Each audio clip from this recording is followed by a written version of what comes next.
വടക്കാഞ്ചേരിയിലെ beauty സിൽക്സിന്റെ ഏറ്റവും വലിയ ഷോറൂമിനൊപ്പം ആഘോഷങ്ങൾ വലുതാവുന്നു.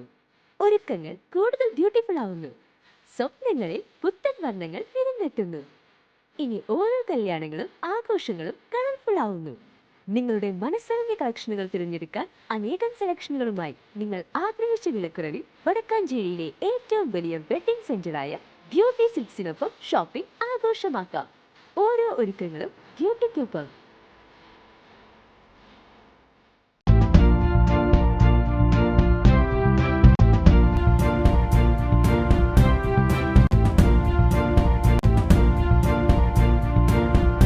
നമസ്കാരം, എനിടൈം ന്യൂസിലേക്ക് സ്വാഗതം. ഞാൻ സൂര്യപ്രകാശ്. ഗ്രാമീണ മേഖലയുടെ നട്ടലാണ് സഹകരണ സംഘങ്ങളെന്ന് പ്രതിപക്ഷ നേതാവ് വി ഡി സതീശൻ പറഞ്ഞു. തലപ്പള്ളി താലൂക്ക് സഹകരണ കാർഷിക ഗ്രാമവികസന ബാങ്കിന്റെ പുതിയ ആസ്ഥാന മന്ദിരം ഉദ്ഘാടനം ചെയ്തുകൊണ്ട് സംസാരിക്കുകയായിരുന്നു വി ഡി സതീശൻ. സഹകരണ സംഘങ്ങൾ കേരളത്തിൽ തഴച്ചുകളയുന്നതിന് ആദ്യകാലത്ത് പ്രവർത്തിച്ച സഹകാരികളുടെ പങ്ക് ഏറെ നിസ്തുലമാണ്.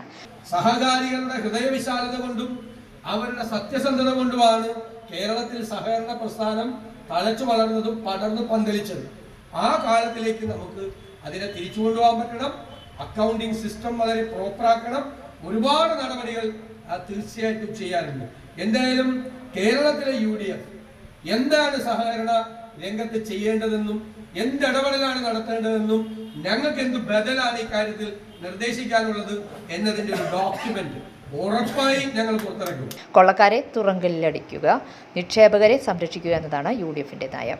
കരുവന്നൂർ സഹകരണ ബാങ്ക് തട്ടിപ്പ് പുറത്തു വന്നപ്പോൾ പ്രതിപക്ഷം എന്തുകൊണ്ട് ബഹളം ഉണ്ടാക്കുന്നില്ലെന്ന് പലരും ചോദിച്ചു. അന്ന് അങ്ങനെ ബഹളം ഉണ്ടാക്കിയിരുന്നെങ്കിൽ എല്ലാവരും സഹകരണ ബാങ്കുകളിലെ പണം പിൻവലിച്ചേനെ.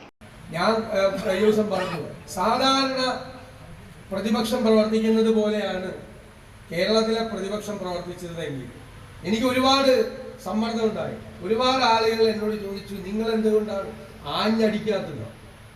ആഞ്ഞടിക്കാൻ അറിയാത്തതുകൊണ്ടാണ്. ഇവിടെ ഈ ആഞ്ഞടിച്ചാൽ ഈ ബാങ്കുകൾ മുഴുവൻ ആളുകൾ ഡെപ്പോസിറ്റ് പിൻവലിക്കും. എല്ലാ ബാങ്കുകളും പൊളിയും. നമ്മൾ ഒരു നിമിഷം ആലോചിക്കാതെ നെഞ്ചി കൈവച്ചിട്ട്, ഞാൻ അങ്ങനെ നെഞ്ചി കൈവച്ച് ആലോചിച്ച ഒരാളാണ്. ആരുടെ പണമാണ് പോകുന്നത്? പെൻഷൻ കിട്ടിയിരിക്കുന്ന തുക മുഴുവൻ ബാങ്കിൽ ഇട്ടിരിക്കുന്ന ഒരാൾ, മകളെ വിവാഹം കഴിച്ചയപ്പിക്കാൻ പണമിട്ടിരിക്കുന്ന ഒരാൾ, വീട് പണി നടത്താൻ വേണ്ടി പണമിട്ടിരിക്കുന്ന ഒരാൾ, അല്ലെ, ജീവിതത്തിലെ സകല സമ്പാദ്യവും കൊണ്ട് ഇതിലിട്ടിരിക്കുന്ന ഒരാൾ.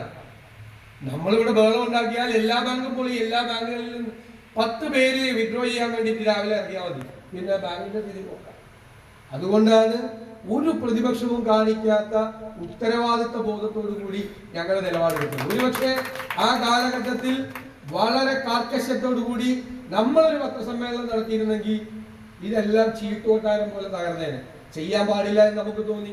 പക്ഷെ ഞങ്ങൾ ഒരു കാര്യം പറഞ്ഞു, ഗവൺമെന്റ് കൊള്ളക്കാരെ തുറങ്കിലടക്കണം, നിക്ഷേപകരെ സംരക്ഷിക്കണം. പക്ഷെ സർക്കാർ നേരെ തിരിച്ചാണ് ചെയ്യുന്നത്. കൊള്ളക്കാരെ സംരക്ഷിക്കുകയും നിക്ഷേപകരെ പോയി വല്ല പണി നോക്കാനാണ് പറഞ്ഞത്. സഹകരണ പ്രസ്ഥാനങ്ങൾ നിലനിൽക്കേണ്ടത് കേരളത്തിന്റെ ആവശ്യമാണെന്ന് അദ്ദേഹം പറഞ്ഞു. ബാങ്ക് പ്രസിഡന്റ് TN കൃഷ്ണൻ അധ്യക്ഷത വഹിച്ചു. CK ഷാജി മുഖ്യാതിഥിയായിരുന്നു. Joseph Chalissery, TA Navas, TN Nasar, MS Sreeramakrishnan, HM Noufal, Aparna Prathap, Jijo Thomas, PK Prakashan, K Preman, PS Suneesh, Devasi AP, O Sreekrishnan, KP Shaji, Jayan Mangalam, Vatsala Simon, Rajani Surendran, TA Prabhakaran, T Nirmala, Jijo Kurian, Paul BT എന്നിവർ പ്രസംഗിച്ചു. News desk anytime news. കൂടുതൽ വാർത്തകൾക്ക് ഞങ്ങളുടെ ചാനൽ സബ്സ്ക്രൈബ് ചെയ്യുക, ഫേസ്ബുക്ക് ഫോളോ ചെയ്യുക. വാർത്തകൾ വേഗത്തിലറിയാൻ എനിടൈം ന്യൂസ്.